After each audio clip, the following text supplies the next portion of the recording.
علی خامنائی کا نام تو سر فہرست ہے. تو کسی بھی وقت آپ کوئی بھی خبر سن سکتے ہیں, اور بالکل نہ گھبرانا, کیونکہ یہ مشن نہیں رکے گا, اللہ کے گھر کی آزادی نہیں رکے گی, شکست وہ تسلیم کر چکے ہیں. لیکن آپ نے کیسا دیکھا, آپ کو لگا کہ اسماعیل ہانیہ کی موت اور شہادت نے سارے لوگوں کو یکجا کیا؟ سارے لوگوں کو یکجا کیا نہ کیا, لیکن خارجی اور تکفیریوں کو ضرور منظر عام پہ لے کے آ گیا. یہ وہی لوگ ہیں جو تنقید کر رہے ہیں, جن کا آپ ذکر کریں, یہ وہی لوگ ہیں نا جو ابھی 6 مہینے پہلے کنونشن کے اندر جنہوں نے جہاد کے فتوے دیے اور ایک بھی نہ گیا.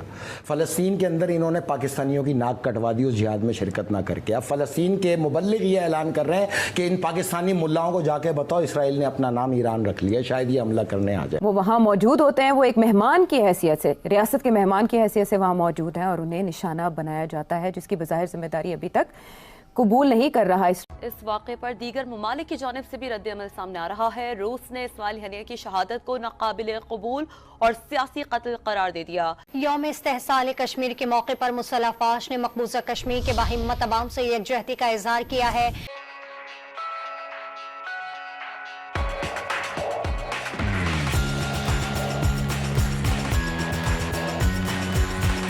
یہ نہ گئے اور یہ صرف باتیں کرنے کے لیے بیٹھے. ان سے بولو اب چلے جاؤ, اب تو تم پہ فرض ہو گیا نا بدلہ, اب چلے جاؤ. اسماعیل ہانیہ کی آخری خواہش کیا تھی پاکستان سے؟ ایک دھمکی دے دو.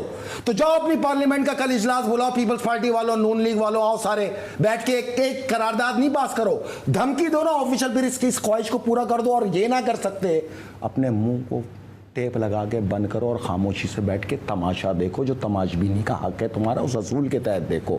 سنیں, ہم جنس پرستی الاؤ کر دی تمہارے ولی اللہ نے سعودی عرب میں, مبارک ہو تمہیں, تمہارے تو شوق ہی یہی ہیں. نمبر 2, بکنی پہنا کے اپنی خواتین جو پردے میں تھی ان کے کیٹ واک شروع کرا دی. اور ستم ظریفی دیکھو, رامائن, گیتا اور مہابھارت کو سلیبس میں ڈال دیا وہاں کے اخباروں میں ویژن 2023 کے تحت, اور جو اب لاگو ہو گیا تمام اسکولوں میں کہ اب وہ رامائن پڑھیں, وہ گیتا پڑھیں. سعودی عرب میں. اور کہاں ہوا؟ آپ کے حجاز میں ہوا نا. یہی نہیں پتا آپ لوگ کو. اگر یہ بھی نہیں پتا تو پھر کیا پتا آپ لوگ کو؟ کیوں چھپاتے ہو آپ لوگ یہ چیزیں؟ تو پھر مان جاؤ مسلمانوں, تم نے اپنے بزرگوں کے دین کی طرف روانہ ہونا شروع کر دیا, بت پرستی کی طرف, جہاں سے تمہارے باپ دادے آئے تھے.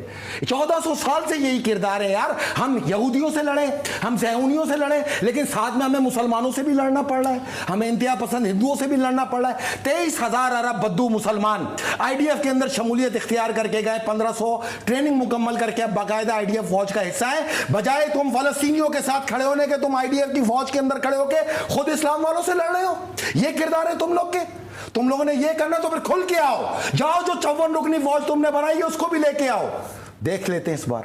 اور اگر تم لوگ باز نہ آئے تو یہ یاد رکھنا, یہ جنگ تمہارے محلات کے اندر تک آئے گی, پھر شکایت نہ کرنا, اور یہ ہو کے رہے گا. یہ جو آپ نے ابھی گفتگو کی ہے یہ فل آف ایویڈنس ہے. آپ نے کہا کہ وہ نہیں, ڈیسائیڈ فار آل دس نا, یہ تو آپ نے ظاہر مطلب قرآن کی احادیث نکال دو اور رامائن, گیتا اور مہابھارت ڈال دو. نہیں, میں یہ پوچھ بچوں کے سلیبس آپ IDF کے اندر کہہ رہے ہیں کہ انہوں نے شمولیت اختیار کی, بڑا الزام ہے نا یار. الزام نہیں ہے, 23,000 کی تعداد دے رہا ہوں, جس میں سے 1500 ٹریننگ مکمل کر کے باقاعدہ IDF کا حصہ بن گئے.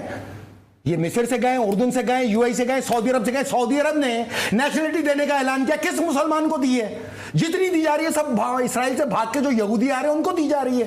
ان کے لیے UAE نے بھی نیشنلٹی کھول دی, سعودی عرب نے بھی کھول دی. کسی پاکستانی کا حق نہیں جس نے تمہیں اٹھایا, بنایا, بڑھایا. تم نے کسی پاکستانی کو نیشنلٹی دی ہے آج تک؟ تم یہودیوں کو بسا کے کہ آپ خانہ کعبہ پہ قبضہ کرانا چاہتے ہو.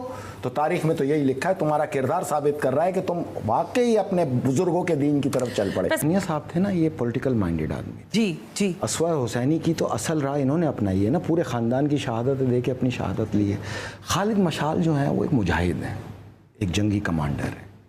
تو میں یہ سمجھتا ہوں کہ حماس کی طرف سے ایک بہت بھرپور تیزی آئے گی, اور فلسطین کی جب مکمل رہا, اب تو وہ کہانی ختم ہو گئی نا, اب تو سیدھی یہ کہ اب ان کا صفایا کر دو, صفایا کر کے حاصل کرو. جو ہے وہ تو یہ اسلام, عالم اسلام کی ایک مضبوط فوج جو ہے, اسلامی فوج, وہ حماس کی صورت میں انشاءاللہ بہت جلدی سامنے آئے گی, اور وہ خالد مشال کی سربراہی میں وہ سربراہی کریں گے. اچھا, اب اگر میں آپ سے 2 سوال بس جلدی, کیونکہ پروگرام کا وقت میرا ختم ہو رہا ہے.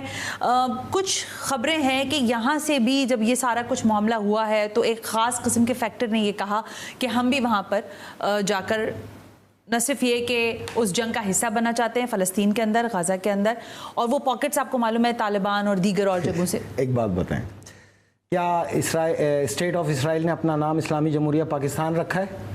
کس نے؟